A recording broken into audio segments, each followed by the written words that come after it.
Okay, you're on. Our asparagus is another perennial. And as you see, we have not weeded much in here. Uh-oh, I just broke it. I think I just broke it. So what we learned was we planted asparagus. We've been planting it, trying to plant it a little bit every year, and we kept cutting it as quick as every year because we thought we could cut it. Uh-oh, I got an ant. Ah, it's biting me. So we kept cutting it, and we didn't realize that we're killing the roots. So we really need to let it grow for at least 3 years without cutting and eating the asparagus. Because we had asparagus here several years ago and we lost it all. And we're like, why are we losing it? Well, because we kept cutting it. And we didn't let it get really well established. So now we have decided we are letting all our asparagus grow, and we're gonna let it, we've had this bed the longest, and we started at that end and we've moved to this end, I think, and this was last year, and this was last year, and this was the year before. So this bed's only a couple years old. That one's 1 year old, and this is maybe 3 years old. So maybe next year we might try to eat a little bit of asparagus out of here, but I may go 3 to 5 years, but we want to get it super, super established. So that's long term, and I had no idea, I think that's why we've killed off our asparagus in the past. So just remember that asparagus will come back for many, many, many years. And if you make big enough beds and keep them clean, cleaner than what we have, you'll get asparagus for years. So that's definitely an easy something to grow in general, and we can grow it here in Alabama with no problem. And I think asparagus can grow up north as well. Is that correct? It can grow lots of places. So our strawberries look a mess, but these are ever-bearing strawberries, so we're going to work on they're not very productive, so we're going to work on getting them more productive. And as you can see, we have lots of ground ivy in our strawberries and everywhere. So it's been so rainy this year. We've struggled to get in our garden and do a lot of work. This is probably the least productive garden we've ever had since we've lived here in 18 years. But we did grow lettuce, and it did incredibly well, and we have a little bit of kale and collards, but we've just had less time this year, and we've had tons of rain. So the rain has been our biggest problem. We've had so much rain that we either can't get out here, or the weeds are just taking over really early. But I'm excited because we're going to make all these beds. We bought plenty of these beds to make raised beds, which will make it a whole lot easier, I think, to keep it clean. And we can mulch the beds and put the mulch right where we need it, and then we can clean between the beds with the weed eater and just clean it really fast and easy. I think we'll have better luck. So we'll keep everybody posted on how that works as well. Of course, a garden takes work no matter what, but we're trying to minimize the work as much as possible. So any questions? Will you try and plant a fall garden or no?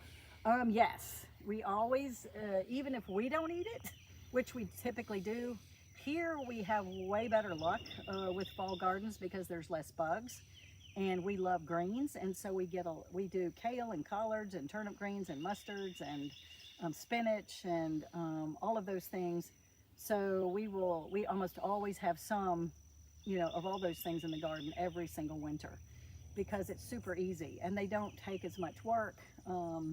So we almost always have a winter garden of all those greens. The one thing I wanted to plant this year and I didn't, it was Malabar spinach.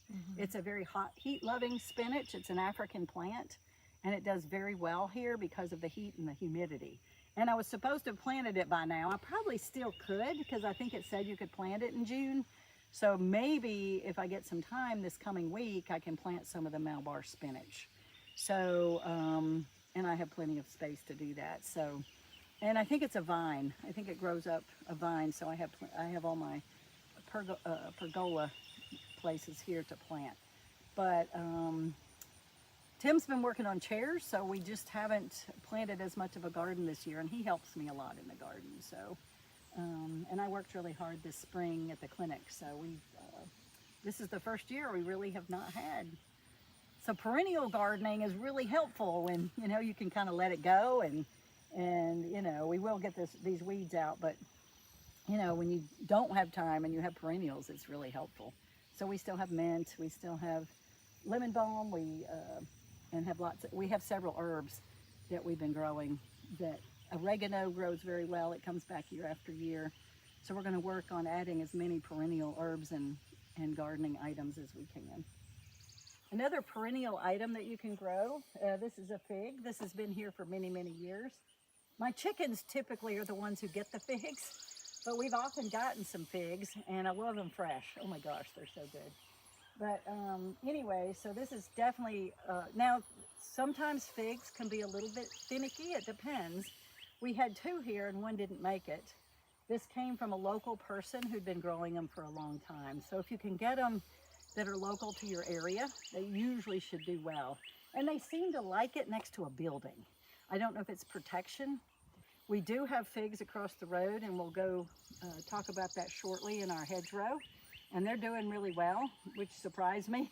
They got nipped back from the very cold weather, but figs are just a great food to have. Anything you can have that you can grow, like blackberries, blueberries, raspberries, strawberries, all those, fruit trees, those all come back year after year. So, and a fig is the same.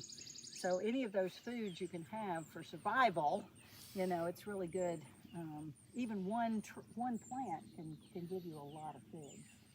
So we do have a little bit of trimming we probably could do on here, but the chickens stay underneath to hide from the hawk. And the hawks we have occasionally come down from the sky and try to get my chickens. So Do they use it for shade too when they it gets do. so hot? Yep. And we have some pine trees that have a lot of privet around them, and they live in there too. So we have not done a lot of work here. You can see we have not done a huge amount of work. Trimming and cleaning and doing all that like we usually do. But it's okay.